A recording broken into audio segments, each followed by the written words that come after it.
welcome to today's episode of the Balanced Approach podcast. I'm your host, Louis Padian. I hope you're doing well and enjoying the podcast and the topics we're covering so far.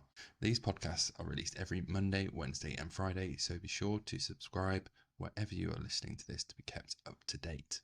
Today we're going to be covering lots of things around how to build better habits and break the bad ones. In particular, we're covering power and science of habits and how they actually work, 4 laws of changing behaviors, and putting this into your life so you can achieve yours. But first things first, let's talk about power of habits. James Clear, who's the author of Atomic Habits and one of the leading writers and authors around this topic, and has pretty much written the book Atomic Habits on this, states that your life today is essentially the sum of your habits. Whether you're looking to improve your health, happiness, or success, it all starts with your daily habits. So they are so important to everything that we're going to be doing and trying to achieve in our lives. This episode is pretty much down to things that I've learned from his reading, his books, his blogs, his emails, and how it's worked when I've helped people achieve their goals, or help my clients help people in my work within the NHS as well, just by making these habits more easily achievable and breaking it down to these simpler steps. So what we'd say is that habits are deeply ingrained behaviours that shape who we are, what we believe, and essentially how we live. And habits follow this 4-step process that's quite simple when broken down. So we have cue, craving, response, and reward. And this process creates almost like a feedback loop within our brains where it becomes more automatic and more habitual and more ingrained over time. But let's break them down so we can actually understand what they are. So first of all, we've got the cue. This is the trigger that tells our brains to go into autopilot mode where we perform the habit. For example, that thing could be seeing something, smelling something, or something happening, something like getting up in the morning and wanting a coffee, or seeing the coffee machine, or seeing the coffee jar, or smelling coffee, making you want coffee. Next up, we've got the craving. This is the feeling of wanting to perform the habit. So if we think about us waking up, seeing the coffee, smelling the coffee, it's us wanting to carry on through that process and almost having that craving. We're all familiar with cravings.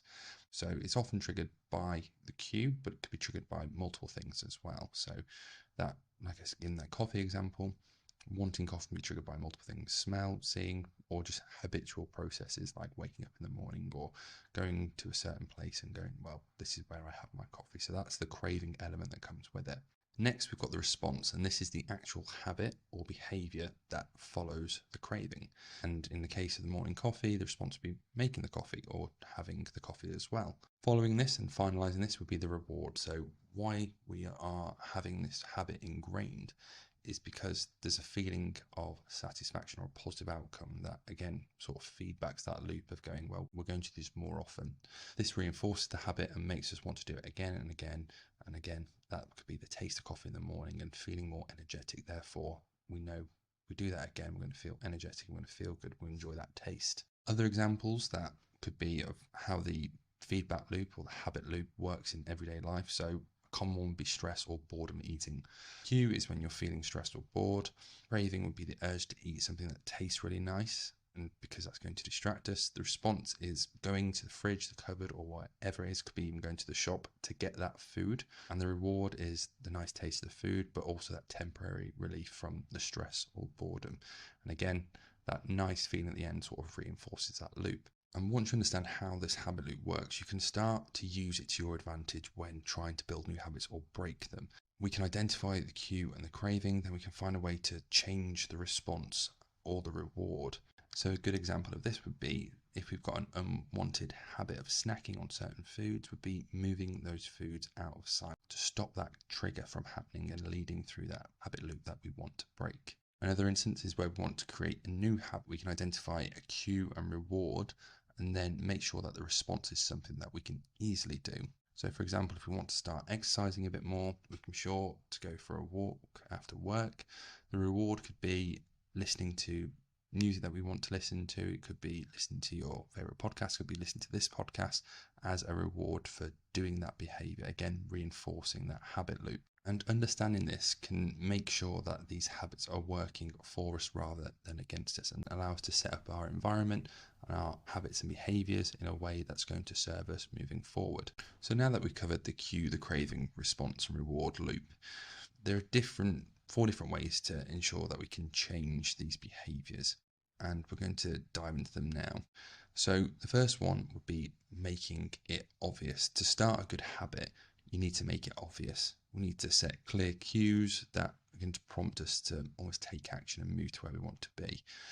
Example of this would be if your goal is to drink more water, then having a water bottle visible on your desk wherever you're working, having it to hand where you can see it, can make it more obvious and therefore enforce that good habit. The second one would be make it more attractive. So making a habit more attractive just increase our motivation to do it and builds that automation or that autopilot mode. So make it more enticing. For example, one that I work with clients quite a lot on is trying to eat more vegetables. And a way to do this would be to make vegetables more appealing, make them more tasty and almost build that habit. So having some delicious recipes or seasonings or different ways to cook them to make you excited to try them or excited to have them more often can help build that habit loop in there of increasing your vegetable intake. The third way to do it would be to make it more easy. So making it simpler can make the habit more easy to get into, really. The easier it is, the more likely we are to stick to it. And if you're aiming to, say, for one example would be to aiming to exercise, start with almost like shorter workouts. And I've probably discussed the art of putting on your shoes if you're trying to get into running or going for a walk. It starts by breaking it down into smaller steps. Another example would be making sure that whatever you're trying to do in regards to activity, if you're going to the gym, making sure that gym is convenient for you, or using different ways that you can monitor your workouts that are easier to do as well. Fourth is to make it more satisfying. So this is where the reward kicks in. So rewarding yourself for completing the habit, making sure that the reward is satisfying and reinforces the behavior, but also is aligning with what you're trying to achieve.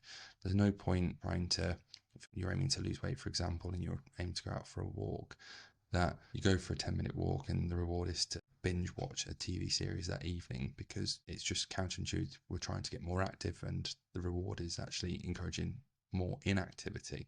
So making sure that it aligns with what you want to do, and this is where non-food rewards can be really useful in getting healthier and getting healthier, managing your weight, or even just improving overall health and well-being.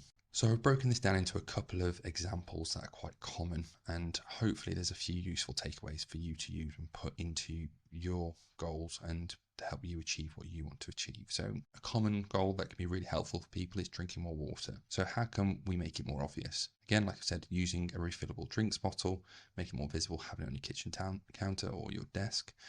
Tracking it in a diary, for example, if you've got a work diary that has all your appointments in, just ticking off as you go the amount of water that you're drinking, or even setting reminders on your phone that buzz reminding you to have a drink. And this can all help make it more obvious to drink water. How can we make it more attractive? So a common one would be adding some sugar-free squash potentially, or infusing some teas in there to encourage you to enjoy the taste of it, making it more attractive. Having a water bottle that you like, that looks appealing, that you're going to enjoy using, or using a progress tracker that you can tick off that, again, as you fill it up, makes it more attractive, and having particular milestones on there as well. If we're trying to make it more easy, pre-filling your bottle the night before, or having it filled up, or having somewhere that you can go fill it up so it's ready to go. It's a good way to go about that.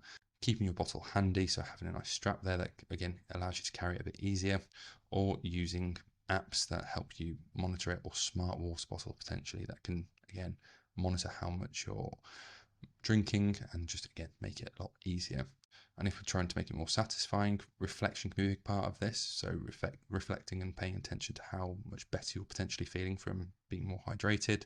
These apps potentially that you might be using to help monitor it. Again, a good way is to the visual aspect of this, with if you're using an app or if you're using a progress tracker, or again, treating yourself with a non-food reward, something that's going to align with what you're trying to achieve, and having that towards the end of the week, potentially once you've hit your goals for the week.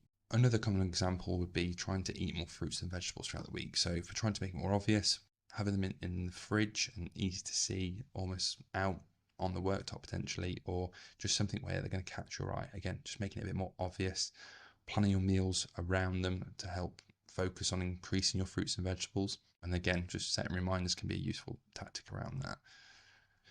If you're trying to make it more attractive, then again, like I said, experimenting with tasty recipes that are going to allow you to increase your fruit and veg a lot more easily. Sharing meals with other people, again, allowing you to all to benefit from having increased fruit and veg. Making it easier, pre-cutting or buying pre-cut or pre-washed fruit and veg can be a big time saver and make it a lot more easy. Same as batch cooking as well. So if you're prepping some food and it takes a bit of time, usually adding 2 or 3 portions of that food doesn't take two or three more times the time. So again, allowing you to have quick access throughout the week and have them readily available to you. And if we're trying to make this more satisfying, again, reflection can be a big part of this, where you're reflecting on how the change in your diet is potentially helping with how you're feeling. Setting up a reward system. So if you're hitting X amount of days of your fruit and veg targets, then having a certain activity you might do at the weekend, potentially like a movie night or going out to a place that you enjoy. And also sharing your progress with others can be a way to make it more satisfying, to add that accountability and level of satisfaction. If we're looking at the activity side of things or trying to increase your activity or exercise, making it more obvious an easy way would be to schedule your workouts and activities into your calendar. Laying out your clothes the night before can be a great way to do that, and also joining a community or a class that's going to allow you to stay accountable with set times that you're going to do those activities. If you're trying to make it more attractive, then a key one is making sure that you're enjoying the activity that you're trying to do. There's no point doing an activity that you don't enjoy doing, because you're probably not going to do it for a long period of time. Another way to make it more attractive would be having an activity buddy or accountability partner who's got mutual set of goals, or you've got the same goals as you, that allows you to share that accountability together. And one that I mentioned earlier is having a playlist or favorite music, or potentially a film that you might watch on the treadmill. Again, makes it more attractive to do the activity because there's almost those added benefits as well. If we're trying to make it a bit easier, an example might be start with shorter, more manageable workouts. Like I said, with walking, just breaking it down into smaller, more manageable bites. Instead of going for an hour, maybe going, right, I'm just going to go for 10 minutes today, 3 times a week, and then we're going to build from there. And as we said earlier, finding a gym or community that is conveniently located either next to your work or where you live, or using apps or resources for almost guided workouts could be useful, making it more easily to do the exercise that you want to do. If we're looking at making it more satisfying, keeping a journal, reflecting on how progress is going, potentially taking progress photos or monitoring how your activity is going across the weeks can be a really motivating factor. As a reward, you could treat yourself to potentially new gym gear or equipment as a way of motivating to hit certain milestones. And again, sharing your journey with someone else or on social media or with others can allow you to sort of receive that encouragement and support from your social network. And last but not least would be a common goal that people have around sleep. We're trying to get better sleep. So if we're trying to make it more obvious, it'd be setting a consistent sleep schedule. So going to bed at the same time most days, same as waking up at the same time, and sticking to it. Creating a potential bedtime routine before bed to almost relax your body before bed to allow yourself to settle into that good sleep. And limiting screen time exposure before bed, same with bright lights, half an hour, 90 minutes before bed can be a real useful way to help make bed almost more appealing to you. If we're trying to make it more attractive, then obviously making it as comfortable as possible, making it as enjoyable experience as possible. So making sure it's a nice comfy bed with bedding that you're looking forward to get into. Maybe some fresh bedding can again help with that. Improving your sleep environment, making sure it's nice and cozy for you, and then using those potentially relaxing techniques before bed. So maybe listening to an audiobook, meditating, reading, or unwinding just before you go to sleep. If we're trying to make it more easy, an easy way to do it that I often see people go wrong is avoiding caffeine after midday ideally, because it stays in our system in the evening and can really disrupt our sleep. A way to do this would just be prioritizing your sleep. It's one of the things that often appears at the bottom of the list for people, but really having sleep as a priority, of going to bed at a certain time, waking up at a certain time, can really help building that sleep routine. And then also helping manage that stress as well. Building into that bedtime routine would be a process that can help you de-stress and allow you to sort of ease into sleep. If we're trying to make it more satisfying, so a good way with all of these is just reflection. So reflecting on how this sleep routine is potentially improving your mood, your focus, your productivity, how you're feeling, your energy levels, your progress, your appetite. Sleep has so many benefits. When it's in a good place, it has so many positive outcomes. So just reflecting on that can be really useful. Keeping a sleep journal as well, so you can reflect on it over time, noticing patterns with potentially better night's sleep versus worse night's sleep.